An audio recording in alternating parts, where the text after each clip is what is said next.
राज्यातल्या गावागावातल्या अनेक महत्त्वाच्या बातम्यांचा वेगवान आढावा। विधानसभा निवडणुकीच्या तोंडावर महाराष्ट्र काँग्रेसने भाकरी फिरवली। महाराष्ट्र काँग्रेस अध्यक्षपदी बाळासाहेब थोरात यांची नियुक्ती करण्यात आली। गेल्या अनेक दिवसांपासून सुरू असलेली चर्चा काँग्रेसने काल संपवली आहे। सोबतच 5 कार्यकारी अध्यक्ष म्हणून नितीन राऊत, बसवराज पाटील, विश्वजित कदम, यशोमती ठाकूर आणि मुझफ्फर हुसैन यांची देखील या ठिकाणी नियुक्ती करण्यात आली आहे। रोहित पवार यांनी विधानसभा निवडणूक तयारी म्हणून सोशल मीडियावर आवर्जून या ठिकाणी असे मेसेज या ठिकाणी फिरवले जात आहेत। इमेज बिल्डअप यासाठी पवार यांनी हे व्हिडिओ केले आहेत। कर्जत जामखेड इथून विधानसभा निवडणुकीची रोहित पवार यांनी तयारी सुरू केली। पणन मंत्री राम शिंदे हे कर्जत जामखेड इथून आमदार आहेत। नवनिर्वाचित खासदार नवनीत राणा यांचा विजय आणि आभार रॅलीमध्ये माजी खासदार अनंतराव गुढे यांच्या पत्नीने नवनीत रवी राणा यांचा सत्कार करून त्यांना शुभेच्छा दिल्या। राष्ट्रवादीचे प्रदेशाध्यक्ष जयंत पाटील यांनी भाजपवर सडकून टीका केली। परिचारकांना मुख्य प्रवाहात आणण्यासाठी मुख्यमंत्री परिचारकांच्या घरी जातात, त्यामुळे मुख्यमंत्री आणि भाजपच्या मनात सैनिकांबद्दल काय भूमिका आहे हे स्पष्ट होत असल्याचं जयंत पाटील म्हणाले। चंद्रपूर शहरात आयकर विभागाच्या 150 कर्मचाऱ्यांनी कोळसा वाहतूकदार व्यापाऱ्यांवर सलग 3 दिवस धाडी टाकल्या। यातून कोळशातील काळा व्यवहार बाहेर काढल्याचं बोललं जात आहे। स्वामी फ्युएल या कंपनीच्या माध्यमातून हे सर्व व्यवहार झालेत। या कंपनीशी संबंधित भागीदारांच्या निवास कार्यालय, कोळसा डेपो यावरती 3 दिवस हे धाड सत्र सुरू होतं।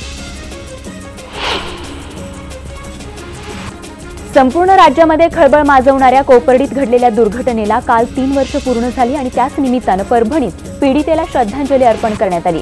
या प्रकरणामध्ये कोर्टाने तिघांना फाशी सुनावली आहे, मात्र अद्याप फाशी न झाल्यानं नाराजी व्यक्त करण्यात येते। आरोपींना लवकरात लवकर फाशी देण्याची मागणी देखील करण्यात येते। वाशिमच्या मानोरा तालुक्याच्या गिरोली गावात निघालेल्या विषारी नागाला सर्पमित्रांनी सुरक्षित सोडून जीवदान दिले।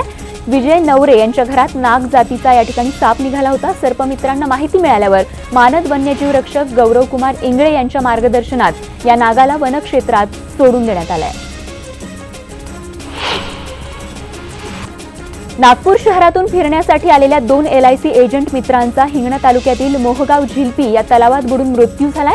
ही घटना शुक्रवारी दुपारची आहे, मात्र काल दुपारी या परिसरातील काही नागरिकांना तलावाच्या काठावर 2 मोटरसायकली बेवारस आढळून आल्या आणि पाण्यावर मृतदेह तरंगताना दिसले, तेव्हा ही घटना उघडकीस आली आहे। कमलेश शहाकर आणि दबोजीत बॅनर्जी अशी या दोघांची नावे आहेत।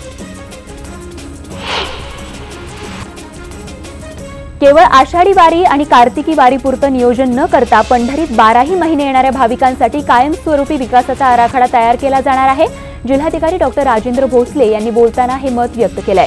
आषाढी वारीच्या नियोजनासाठी 8 दिवस जिल्हाधिकारी पंढरीत तळ ठोकून होते, तर प्रशासनाच्या सर्व विभागानं योग्य नियोजन केल्यामुळे यंदाची वारी भाविकांसाठी सुखकर ठरली आहे।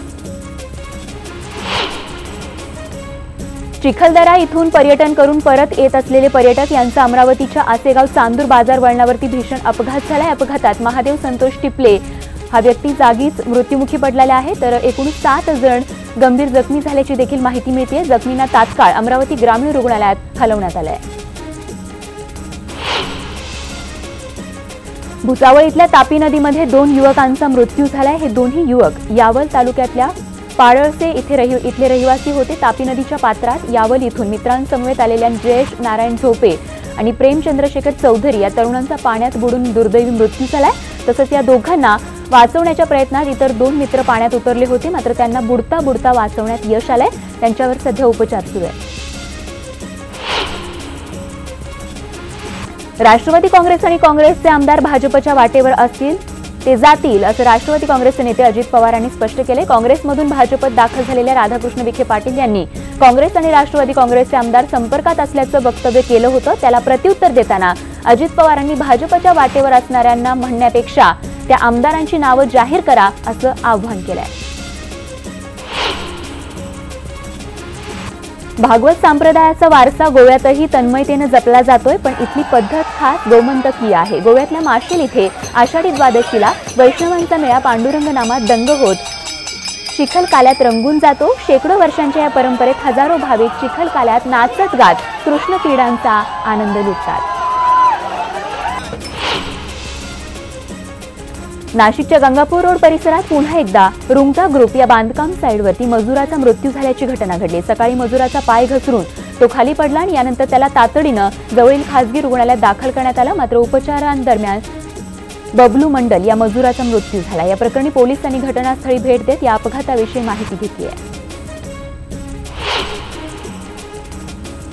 बातमी धुळ्यातून। धुळे जिल्ह्यात यावर्षी पावसानं पाठ फिरवली आहे। जुलै महिन्यात पहिल्या पावसानं सर्वत्र हजेरी लावली, मात्र अजूनही जिल्ह्यात अपेक्षित पाऊस झालेला नाहीये। पहिल्याच पावसात शेतकऱ्यांनी पेरण्या उरकल्या आहेत आणि त्याचा प्रयत्न देखील शेतकऱ्यांचा सुरू आहे। मात्र असं असलं तरी जिल्ह्यात आतापर्यंत फक्त 10 ते 15% पेरण्या पूर्ण झाल्यात। धुळे आणि नंदुरबार जिल्ह्यात 7 लाख हेक्टर क्षेत्रावर खरीप पिकाची पेरणी होत असते। मुंबई गोवा महामार्गावरील कामते घाटात बिबट्याच्या कातडीची तस्करी करण्यासाठी आलेल्या एका टोळीला चिपळूण पोलिसांनी रंगेहात पकडले। या कारवाईमध्ये दोघांकडून 3 लाख रुपये किमतीचं बिबट्याचं कातडं जप्त करण्यात आलंय। यात कमलेश देसाई, शशिकांत देसाई, सुनील सावरटकर आणि संजय गुजर अशा चौघांना चिपळूण पोलिसांनी ताब्यात घेत कोर्टात हजर केलं, तर न्यायालयाकडून त्यांना 2 दिवसांची पोलीस कोठडी सुनावण्यात आली आहे। महाराष्ट्र सरकारच्या 33 कोटी वृक्ष लागवड योजनेला जिल्ह्यामध्ये जोरदार प्रतिसाद मिळत आहे। परभणीतली ही बातमी आहे। परभणीत सामाजिक संघटनेकडून 100 झाडांची लागवड करण्यात आली आहे। मुंबई इथे रमाबाई आंबेडकर नगरमध्ये झालेल्या गोळीबारात शहीद तरुणांच्या स्मरणार्थ पाथरी इथे वृक्ष लागवड मोहीम राबवण्यात आली। यावेळी वृक्षारोपण संदर्भामध्ये लोकांमध्ये जनजागृती देखील करण्यात आली। मलकापूर पोलीस स्टेशनमध्ये पक्षकाराच्या वकिलालाच पोलिसांनी मारहाण केल्याचा धक्कादायक प्रकार समोर आलाय आणि याच्यात निषेधार्थ बार असोसिएशन मलकापूरच्या वतीनं उपनिरीक्षक शैलेश पवार यांच्यावरती कारवाई करण्याची मागणी करण्यात आली। तातडीनं या उपनिरीक्षकाचं निलंबन करावं अशी मागणी करण्यात आली आहे। भुसावळ स्थानकावरून सुटलेली अप साकेत एक्सप्रेस पकडण्याचा प्रयत्न करणारी महिला गाडी आणि प्लॅटफॉर्मच्या गॅपमध्ये पडली। ही घटना लक्षात येताच गाडीतील प्रवाशांनी तात्काळ साखळी खेचली, त्यामुळे ही महिला थोडक्यात बचावली आहे। मात्र महिलेच्या डाव्या पायाला गंभीर इजा झाली आहे।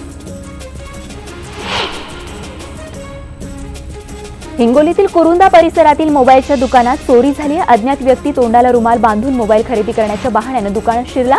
यावेळी त्यानं मोठ्या हात चलाकीनं मोबाईलची चोरी केली। हा सर्व प्रकार सीसीटीव्ही कॅमेऱ्यात कैद झालाय। या परिसरात दिवसेंदिवस चोरीच्या घटना समोर येत आहेत, त्यामुळे व्यापाऱ्यांमध्ये सध्या भीतीचं वातावरण पसरलंय। नागपूरमध्ये ग्राहकाच्या कागदपत्रांचा गैरवापर करत लाखोंचं कर्ज काढून आंध्रा बँकेची फसवणूक केल्याचं प्रकरण पुढे आलंय। लकडगंज पोलिसांनी या घोटाळ्याच्या मास्टरमाइंड आणि बँकेच्या सहाय्यक व्यवस्थापक अनघा भुसारी, अमोल कुंभारे आणि मंगेश जगताप या 3 आरोपींना अटक केली आहे।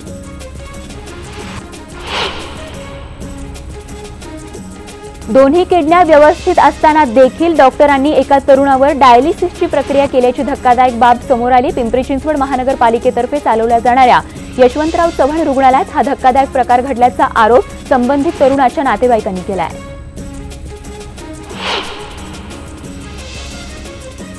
साप आणि मुंगसाच्या जीवघेण्या लढाईचा व्हिडिओ समोर आला। 8 फूट लांब सापावर मुंगसाने हल्ला चढवला। कट्टर हाडवैऱ्यांच्या लढाईत मुंगसानं सापाला ठार केलंय।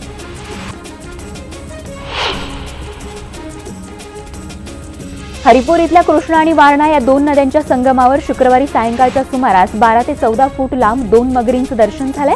सांगलीतील आयुष हेल्पलाईन टीम नदीत 2 दिवसांपूर्वी उडी मारलेल्या एका तरुणीचा शोध घेत असताना याच दरम्यान आयुष हेल्पलाईन टीमला या मगरींचं दर्शन झालंय।